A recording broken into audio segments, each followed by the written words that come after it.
Qual que é a sua reação quando as coisas da sua vida não saem como esperado?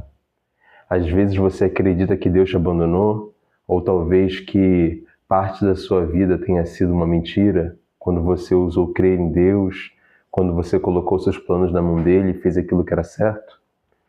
A Bíblia nos dá vários exemplos de pessoas que caminharam com Deus, mas quando estiveram prestes a buscar e encontrar aquilo que haveria de ser seu chamado, aquilo que haveria de ser sua conquista, desistiram no meio do caminho. Foi isso que aconteceu na vida de inúmeras pessoas e inúmeros outros que perderam a coragem antes de conseguirem conquistar aquilo que o Senhor tinha prometido.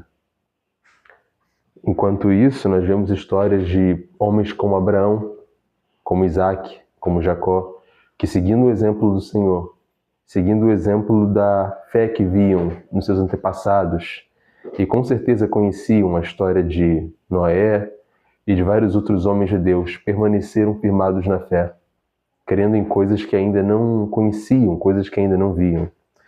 Quando a vida fica difícil e você é subjugado pelas dúvidas, o que resta no seu coração? Você fica imaginando que Deus te abandonou? Quando nós entendemos aquilo que Deus quer para nossas vidas, nós ficamos muito empolgados pensando que, por nós termos entendido tudo aquilo vai dar certo. Faremos as coisas sem dificuldade, afinal, nós estamos seguindo o caminho do Senhor. Mas será que é exatamente isso que a Bíblia nos revela? Quando nós vemos a história de José, um homem que havia sonhado com relação ao seu futuro, com relação a tudo aquilo que Deus tinha para colocar na mão dele, na vida dele, nós vemos simplesmente a história de um homem que passou por muitas dores e sofrimento. Foi isolado da sua família, teve que viver durante um bom período da sua vida preso, acorrentado numa prisão por um crime que não havia cometido e ainda por cima sendo escravo num país estrangeiro. Mas bastou simplesmente um estalar de dedos de Deus e a vida dele foi completamente mudada.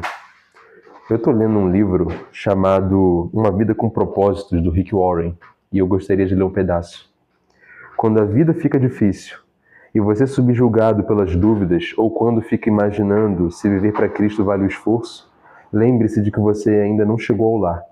Na morte, você não irá embora de sua casa. Você irá para casa. Eu estava aprendendo sobre isso esses dias, e uma das coisas que eu mais percebi é que muitas das bênçãos que muitas vezes nós temos em Deus, coisas que Deus prometeu pra gente, nós não vamos herdar aqui. Porque Deus zela pela sua palavra e zela pelo seu povo.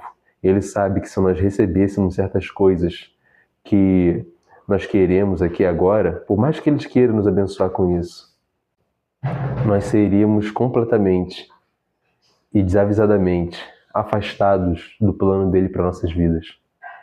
E assim como nós vemos tantas pessoas no mundo se desviando por coisas mínimas, às vezes por uma conquista, por um aumento de salário, por um relacionamento, quantas vezes nosso coração mesmo não nos trai e nós nos afastamos de Deus por coisas pequenas.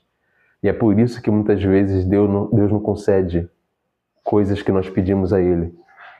Não é que Ele não queira abençoar, somos nós que muitas vezes limitamos. Limitamos aquilo que podemos em Deus adquirir, porque Ele é um Pai zeloso, generoso, que está disposto a abençoar seus filhos.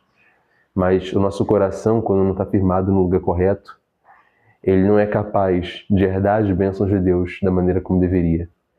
E como está o seu coração? Como está o nosso coração? Será que nós temos feito tudo aquilo que o Senhor requer de nós? Ou será que nós temos simplesmente vivido a nossa vida no piloto automático? Porque é isso que a maioria das pessoas fazem. E quando não recebem aquilo que tanto pediram do Senhor, ficam de mal com Deus, buscam fazer as coisas com sua própria força, na sua própria capacidade e se dão mal. Mas eu quero encorajar você a assumir e tomar um caminho diferente. Viva a vida segundo aquilo que Deus planejou. Seja uma pessoa firme e busque em Deus a capacidade de não só poder um dia viver essas bênçãos, mas de poder suportá-las em amor. Porque muitas vezes nós pensamos que as bênçãos elas só são somativo, mas elas também são responsabilidades. Relacionamentos são responsabilidades, dinheiro é responsabilidade. Todas essas capacidades são muito importantes e são benéficas para nós, mas também são benéficas para aqueles que nos cercam. E quando Deus abençoa alguém, Ele nunca abençoa só em parte. Ele sempre abençoa aquela pessoa em prol de abençoar o todo. Seja essa bênção na vida de outras pessoas. Reflita sobre o seu propósito de vida e permita que o Senhor guie de forma abundante